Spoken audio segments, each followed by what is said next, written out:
उत्तर 24 परगनार बसिरहाट महकुमार हिंगलगंज ब्लकेर साहेबखाली ग्राम पंचायतेर रमापुर स्कूलबाड़ीर घाटेर सामने प्राय 300 থেকে 400 মিটার नदीर बाँध बसे उद्वेगे प्रहर गुनছে साधारण मानुष থেকে एलाकार मानुष। এই রায়মঙ্গল নদীর বাঁধ বসে একাধিকবার এলাকা প্লাবিত হয়ে বহু সমস্যার সম্মুখীন হয় এই সাহেবখালী গ্রাম পঞ্চায়েতের একাধিক গ্রাম। সোমবার হঠাৎই এই 300 থেকে 400 মিটার নদীর বাঁধ বসে যাওয়াতে অত্যন্ত উদ্বিগ্ন হয়ে রয়েছেন সাধারণ মানুষ থেকে শুরু করে নদী পাড়ের বাসিন্দারা। যখন তখন নদীর বাঁধ ভেঙে জল ঢুকবে সেই আশঙ্কাই করছেন সকলে। তাদের দাবি তড়িঘড়ি যদি নদীর বাঁধ মেরামত না হয় তাহলে বড় ক্ষতি সাধিত হয়ে যেতে পারে। চটজলদি ঘটনাস্থলে পৌঁছে যান হিঙ্গলগঞ্জের বিধায়ক দেবেশ মণ্ডল ও ব্লক সভাপতি শহীদুল্লাহ গাজী। কি কারণে এই নদীর বাঁধ বসে গেল সে বিষয়ে খতিয়ে দেখছেন তারা। বাঁধ যাতে দ্রুত মেরামত করা যায় সেদিকটাতে নজর দিচ্ছেন। পাশাপাশি সাধারণ মানুষদের আশ্বাস দিলেন যে তারা যাতে উদ্বিগ্ন হয়ে না পড়েন। বিভিন্ন দিকে নদী বাঁধ ভাঙন নিয়ে বিষম চিন্তিত সুন্দরবনের বিভিন্ন এলাকার মানুষ। নদীতে জলোচ্ছ্বাস বাড়ায় বিপদের আভাস পাচ্ছেন নদী পাড়ের বাসিন্দারা।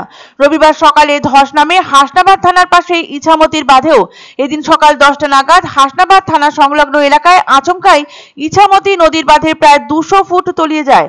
স্থানীয় বাসিন্দাদের দাবি এতে নদীর পাড় সংলগ্ন কয়েকটি বাড়ির ব্যাপক ক্ষতি হয়েছে। তাদের বক্তব্য নদীর পাড় সংলগ্ন রাস্তা দিয়ে মাল বোঝাই লরি যাতায়াত করে, তার কম্পনে এই বাঁধ ভাঙার ঘটনা ঘটতে পারে। এই বিষয়ে বসিরহাট দক্ষিণের বিধায়ক ডক্টর সপ্তর্ষি বন্দ্যোপাধ্যায় বলেন, ইতিমধ্যে ভাঙন এলাকায় যে রাস্তাটি আছে তা দিয়ে ভারী গাড়ি চলাচল নিষিদ্ধ করা হয়েছে। দ্রুত নদীর বাঁধটির মেরামতি করা হচ্ছে। এছাড়া নদী পাড় এলাকায় যেসব বাসিন্দাদের ক্ষয়ক্ষতি হয়েছে তদন্ত করে সরকারিভাবে তাদের পাশে দাঁড়ানোর চেষ্টা করা হবে। প্রাকৃতিক দুর্যোগ হোক কিংবা বর্ষাকাল, ফি বছরই নদী বাঁধ ভেঙে সুন্দরবনের দুকুল প্লাবিত হয়। বিপর্যয় নেমে আসে নদী সংলগ্ন সুন্দরবনের বিস্তীর্ণ এলাকায়। এর ফলে বিপর্যস্ত হয়ে পড়ে জীবন ও জীবিকা। ঘরবাড়ি ছেড়ে স্থানীয় স্কুল অথবা সরকারি কোনো ফ্ল্যাট শেল্টারই তখন হয়ে ওঠে নদী পাড়ের বাসিন্দাদের আশ্রয়স্থল।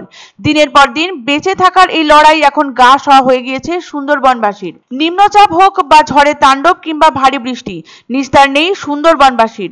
আয়লা, আমফান, ইয়াস কি দেখেনি এখানকার বাসিন্দারা? লন্ডভন্ড করে যেটুকু ছিল তাও কেড়ে নিয়ে গেছে তারা। তবে একটু একটু করে ফের পরিস্থিতি সামলে উঠে ঘুরে দাঁড়িয়েছেন সুন্দরবনের মানুষজন। কিন্তু প্রকৃতি যখন শত্রু হয়ে দাঁড়ায় তখন সেখানে মানুষের দর্শকের ভূমিকা নেওয়া ছাড়া উপায়ন্তর থাকে না। রবিবার দুপুরে হিঙ্গলগঞ্জ ব্লকের সাহেবখালী গ্রাম পঞ্চায়েতের রমাপুর হাই স্কুল সংলগ্ন রায়মঙ্গল নদীর বাঁধ প্রায় 400 ফুট ধসে যায়। খবর পেয়ে ঘটনাস্থলে পৌঁছান হিঙ্গলগঞ্জের বিধায়ক দেবেশ মণ্ডল সহ সরকারি আধিকারিকরা। দ্রুত ওই বাঁধ মেরামতি করা হবে বলে আশ্বাস দেন তারা। অন্তত 10-12 বার করেছে প্রত্যেকটা ভাঙনে। আমরা চাইছি যে রাস্তাটা ভালো করে হোক, দিয়ে সেখানে দিদি মমতা ব্যানার্জির তৎপরতায় আমরা রক্ষা করতে পেরেছি।